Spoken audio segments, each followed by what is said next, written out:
In this video, I'm gonna show you how to mount an AIO cooler in your PC. For starters, this is where the radiator part will go in my case. On the top, inside. We start by aligning it with the case, then, one by one, we will fix the screws by hand. I'm using 6 screws here, all from the case's package, but you can use as many the radiator can take really. After fixing them by hand, I will use a screwdriver to finish and make sure everything is secured. As a side note, the fans will most probably be daisy chained, so make sure to keep the cables behind the radiator so it will not catch them, potentially causing damage. Next step is to adapt the mount on the socket. Coolers like this come with adapter kits for AM4 and 5 and Intel LGA 1700 or 1851. I highly suggest to read the manual as it shows how to mount everything step by step and it is pretty easy. In my case, we have an AM5 socket and the adapter comes on pretty easy. 4 spacers, 4 screws,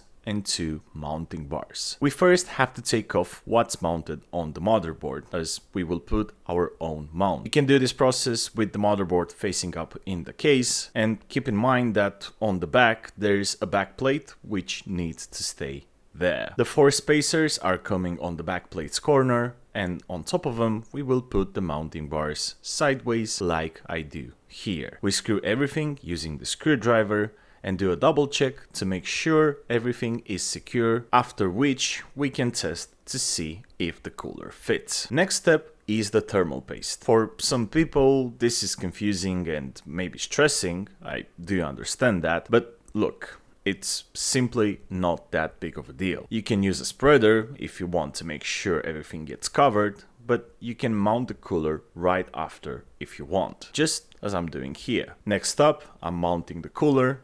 And please, but please, make sure to peel off that sticker. Very, very important. Now, see the other sticker? That needs to come off as well. Also, I forgot to show on the video, but you have to connect the fans to power. For that, you will need to use one of the 2 options that come in the package. Either the all-in-one cable or the 3 separate connectors for each fan. It's up to you really. What you need to keep in mind though is that in both cases one end goes into the cooler head connector, is somewhere on the side, and the other one, or the other 3, in their designated spaces on the motherboard or hub. At the end, I'm taking the last part, the front panel, and mount it. It is magnetic in my case, so it is pretty easy. I can even take it out after the build is done and working. It will not affect the functionality and the performance. And that's about it.